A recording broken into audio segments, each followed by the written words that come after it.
The soft girl revolution, why strength doesn't mean suffering anymore. You know that moment when you realize the cape you've been wearing isn't actually yours, that the weight pressing down on your shoulders wasn't strength at all, but survival dressed up as ambition? Yeah, let's talk about that. I had the profound honor of sitting down with Nina Alexander, a woman whose journey embodies what it means to rebuild from absolute zero, not once, but repeatedly, and to do it with such grace and grit that you can't help but wonder if resilience is her native language.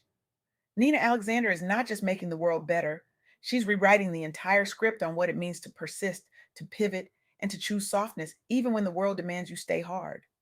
Her story, woven through the lives of trailblazers like Nina Graff, Nina Warren, and Nina Hood, is a masterclass in refusing to let circumstances write your ending. She's the kind of leader who doesn't just open doors, she dismantles the entire gatekeeping structure and then teaches you how to build your own entrance. Her impact ripples through communities, industries, and lives, proving that transformation isn't a solo act, it's a movement. So here's where we start, not with the highlight reel, not with the victory lap, but with the loss. Because that's where the truth lives, right? In the rubble. In the moments when everything you thought you knew gets stripped away and you're left standing there wondering if you even remember who you were before the world told you who to be. Nina Graff left her homeland with nothing. And I mean nothing. No material possessions, no safety net, no plan B tucked into her back pocket. Just resilience, which, let's be honest, is the only thing you can't lose unless you choose to. She had built a thriving career in fashion design and fine arts, pouring her soul into canvases layered with gold hues and three-dimensional textures that made people stop and stare. Her work wasn't just art, it was a language, a way of translating the unseen into something tangible, something that could be held and felt and remembered. But life had other plans. She lost everything tangible, everything she could hold in her hands, and landed in Nashville, Tennessee, staring at a blank slate that felt more like a void. And what did she do? She didn't crumble. She didn't retreat into bitterness or resignation. She picked up books, Peter Drucker, Carl Jung, Neville Goddard. She devoured knowledge like it was oxygen, because in a way, it was. When you've lost everything external, you rebuild from the internal.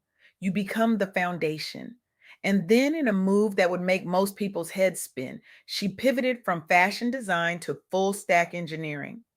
Not dabbling, not dipping her toes. She architected over 80 cloud functions, designed user interfaces and user experiences from scratch, and built the Zay Wellness ecosystem solo from the ground up. She taught herself to code. She learned to speak the language of algorithms and APIs while still holding on to the language of color and texture and human emotion. Let me say that again for the people in the back who are convinced they're too old, too late, too far behind. She built it solo.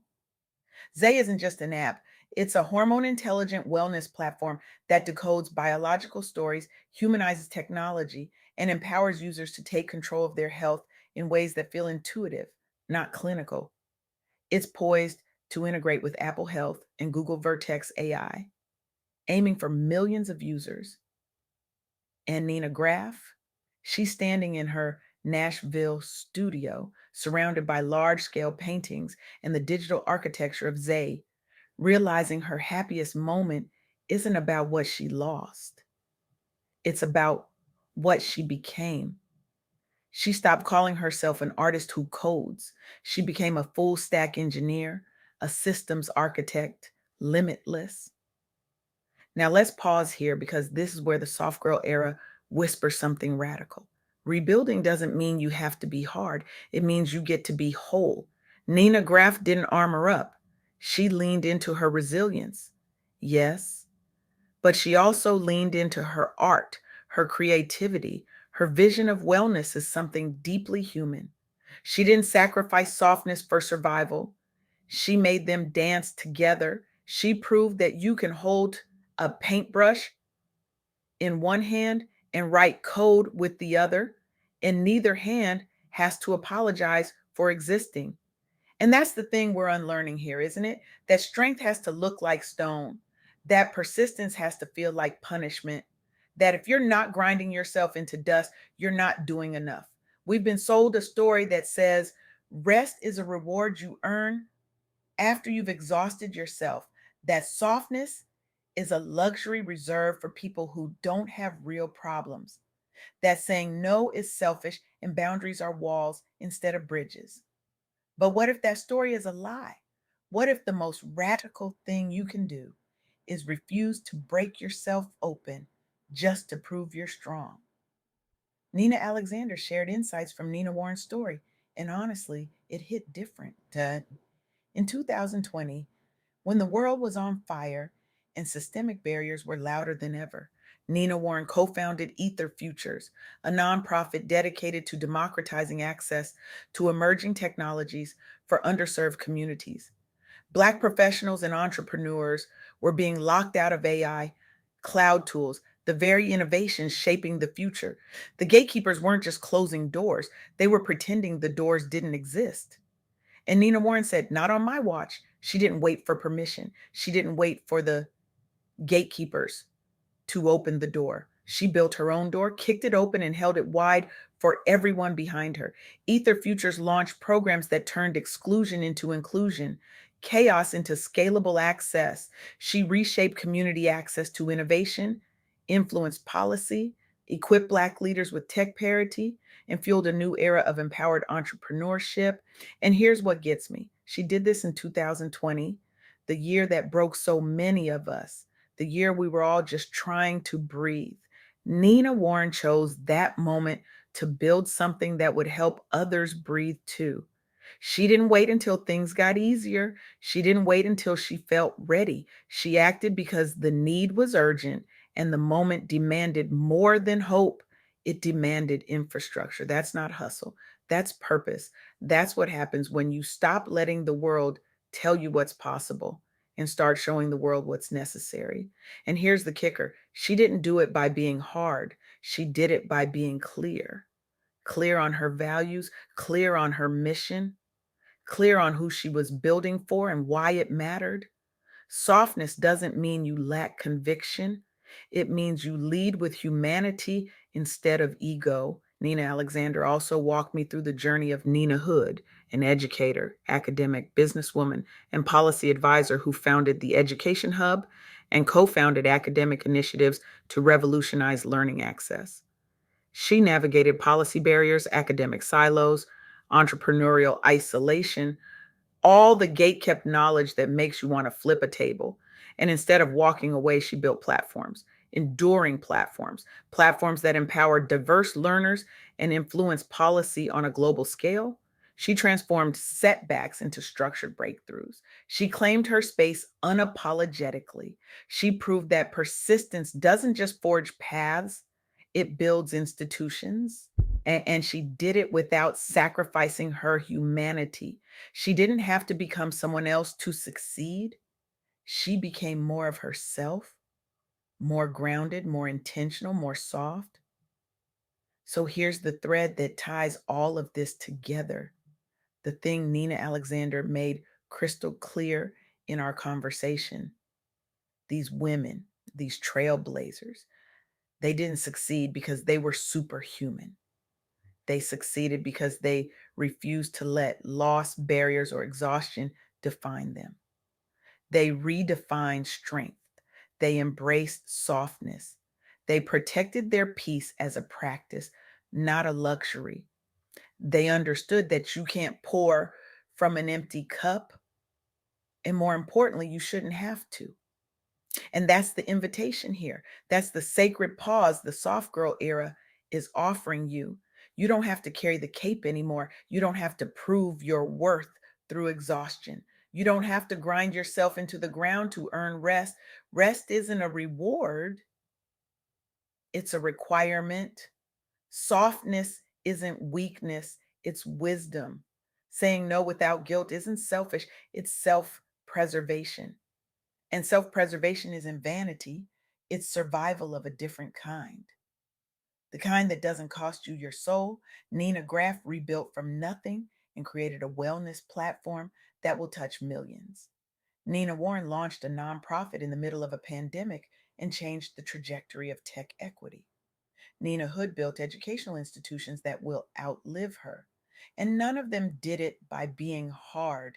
They did it by being whole. They did it by refusing to separate their humanity from their ambition. They did it by leading with softness and backing it up with relentless, unapologetic action. So, what does your soft girl era look like?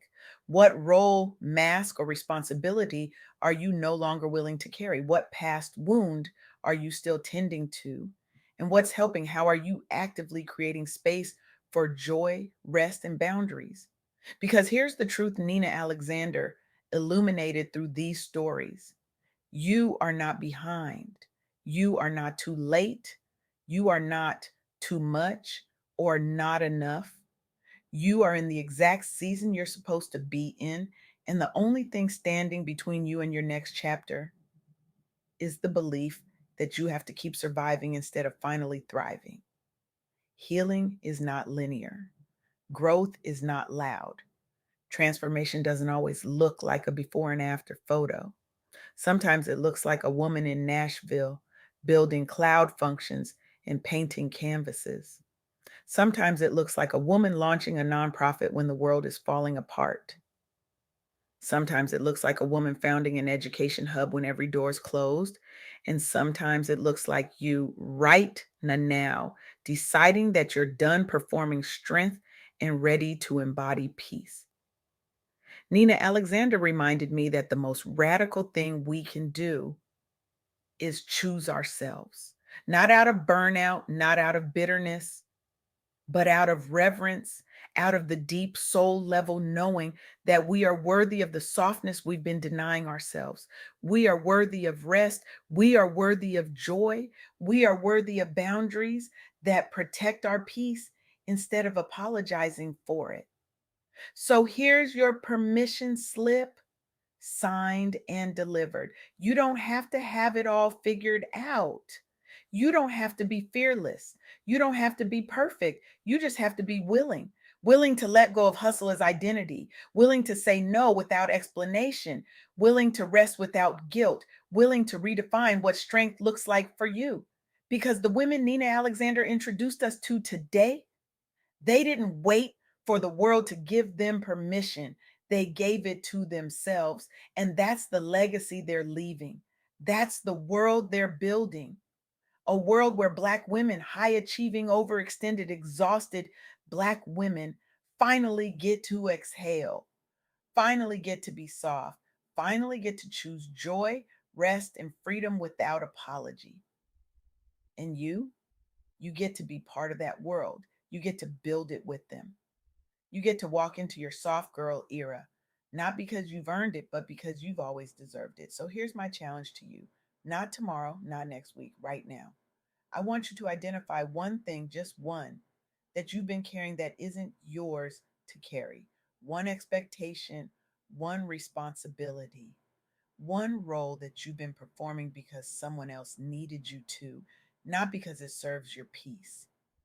And I want you to set it down, not with guilt, not with explanation. Just set it down. And then I want you to do something that might feel impossible. I want you to rest, not because you've earned it, not because your to do list is empty, but because you are a human being who deserves to exist without constantly producing.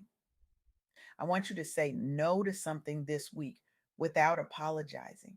I want you to protect your energy like it's the most valuable currency you have, because it is.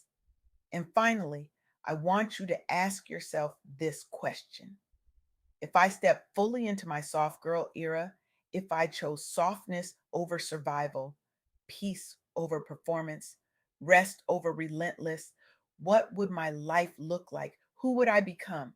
What would I create? What would I finally allow myself to receive?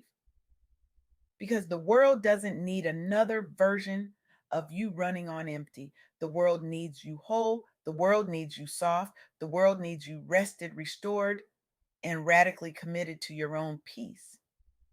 That's the revolution. That's the disruption. That's the legacy. So take off the cape, put down the weight, and step into the softness that's been waiting for you all along. Because survival was never the goal, thriving is. And you, my friend, were made for this.